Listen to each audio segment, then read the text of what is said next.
What's up, guys? So today I actually have a special guest. I'm actually here in Manny's home. So Manny, thank you very much. So if you have not recognized Manny, this is actually a new reviewer named CascadeScents. So when I found out that he's actually not too far from where I'm at, I said, yeah, let's link up, let's do a video. So he was actually more than that kind. But thank you very much for doing the video, but especially for allowing me into your home. Absolutely. Thank you for coming through. I really appreciate it on this glorious New Year's Day. It's actually New Year's Day right now. So, all right. So, Manny and I, we were discussing what fragrances that he would like to do, and yes. at the time, he did not smell this one here, which is going to be Dunhill Icon. So it's going to be more of a first impression. But he recently was at one of the malls in Toronto, smelt it. So he's got a bit of a feel for it. But let's spray this on your hand. So we actually sprayed one hand, and we're going to be doing the other hand. Alright, so Dunhill Icon was launched this year in 2015, or actually I should say last year because it's 2016 now. And because I don't have the bottle, let's get into the bottle presentation right now, and then we're going to see what Manny gets out of this one.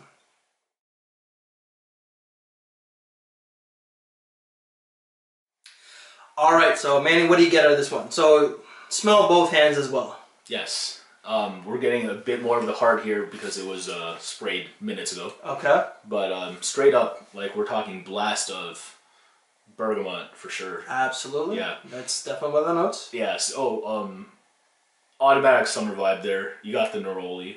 Mm-hmm. And then I believe, like, the notes also listed, like, pepper somewhere near the top. Which I don't get yet because of how overwhelming these citruses are. Yeah. And, you know, obviously, like, what comes to mind initially, you could use it as a signature scent during the summer. If not, you know, a work scent, that kind of thing. And what do you get out of the other hand now? Now? Oh, yeah. Oh, yeah.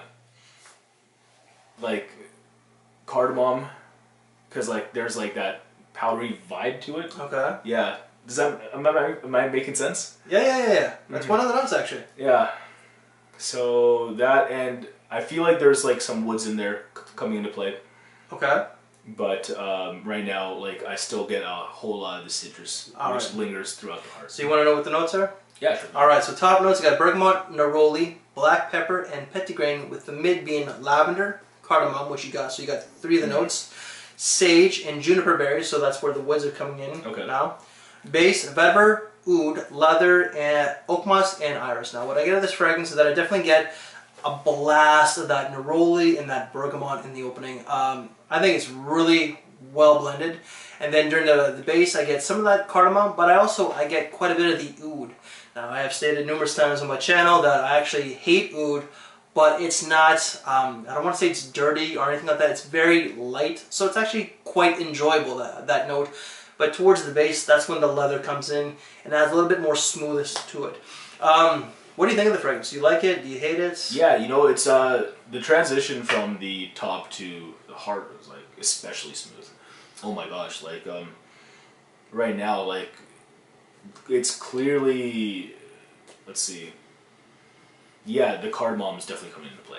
So definitely, and I'm a big fan of La Nuit de l'Homme, so I love that. So clearly, you're enjoying this fragrance. Yes, 1000% true. I absolutely, really do enjoy this fragrance. I find it's very, I won't say it's very different, but it is different from a lot of the other mass-marketed designers as of late. Yes, 1000% true. Because more often than not, there are, I'd say, either fairly linear or just so much more based on the openings, the citrus. Like Sauvage would offer, for example, that kind of thing. I don't know what else came out last year, Ultra Zest, that kind of stuff. Yeah. Yeah. So yeah, it's like, I think that the major players were Zest, Sauvage. I'd say that this is probably, if it gets a little bit more it's top 10, but like definitely the bottom. Yeah, but like this is a safe fragrance, but I could see this being very pleasing to a lot of people. Yes. And because Dunhill is a bit of a... Whenever I've been to the Bay or whenever I come across a lot of the fragrances, just the bottle itself, I've always thought older gentleman. Yes, especially with a Dunhill style branding.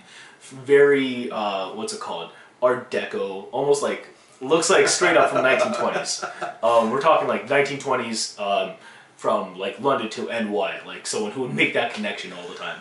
And Well, it's just old school. But this fragrance itself is not old school. It's very modern. Yes.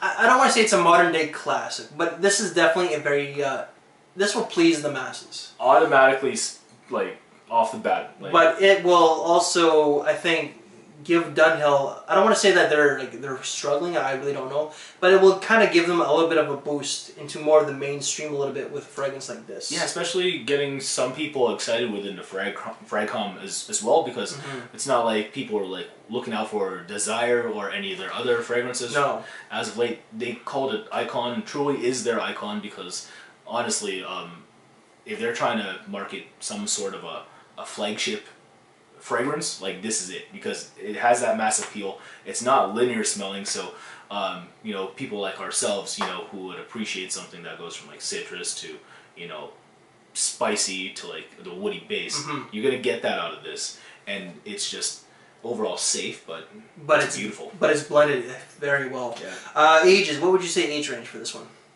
Pretty much like for me, like just because like I'd probably use this as a work scent, if not summer scent. All right. I'd say like late high school, college, and older. Yeah, I think that any age could pull this one off. You know, Dunhill, just the name itself kind of shouts old man. I think Alfred Dunhill was born in like 1875 or something like that. Okay. Yeah. So he is. The company is quite old. Seasons, I would say summer. You know, I could definitely say summer if you're using this as a signature. But I think in a temperature controlled environment for like, you know, work, that kind of thing, like I would definitely wear this at work. Number one, because it's safe, and to be honest, I think it's like an underrated compliment getter. I feel like it could get that because the Neroli and the Bergamot, at least, you know, are very pleasing, and the heart is very pleasing too. So why not? In those fragrance-free work environments, you know, if you're wearing this, I don't see anybody really complaining it. I don't believe it's just, it's clean, it's fresh, it's out of the shower, but it does have some kick to it. It's got some spices, it's got some woods. Occasions, you said work, what else would you wear this one? Well, if you're looking for a fragrance in the summer that isn't overly tropical or nautical, that kind of thing, you want to smell fresh, like the out of the shower smell, that kind of thing, and just that, like this is perfect for that. Oh, absolutely. Like this is casual, you know, work, maybe a casual kind of date, you know, if you're going out with the boys, you know, just like, maybe a lunch date, that kind of thing. Yeah, absolutely. Prices here at the Bay, you're looking to spend, I think they only come in two sizes, 50 and 100 ml, but they may come in at 125, I can't remember. But they range from $88 to $125. People's thoughts on this one were fresh, clean, woody, pleasant, and nice. Of course, it didn't really receive any negative attention. Do you have any final thoughts on this one? Yeah, definitely no negative attention yet, because obviously, like, this is my somewhat of a first impression. I really haven't worn this like long term. When I was at Hudson's Bay, I kind of just sprayed a test strip, and I like what I got out of it. But on my skin now. And how's it smelling on the other hand? Yeah, definitely the vetiver now. Okay. Yeah, for sure. It's well, yeah, the vetiver's in the base. Yeah, so it's kind of like a very subtle like Blood de Chanel vetiver. Oh. Okay. And I'm telling you, like, I'm actually a vetiver hater, believe it or not. And this is actually blended well with everything else, with the spices and that kind of thing.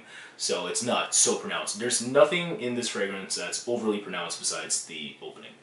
And I think it just transitions well. Yes, the opening is quite in your face in a sense, just because of that citrus and that neroli. So yeah, but it's not. Let's see, it's not uninviting in my opinion. No. Yeah, I think it's like if you're gonna make a blast of citrus, like this is how you do it. And I think like if you're gonna get a compliment, it's pretty much gonna be in that opening itself. Yeah. 1000% true. Alright guys, so that is our quick little first impressions on Dunhill Icon. Again, Manny, thanks a lot for doing the video, but also for having me in your home. Yes. If you have not checked out Manny's channel, his link will be down below, so please check out Mr. CascadeScents. Guys, that's it. Take care and... Happy New Year. Right on. Take care.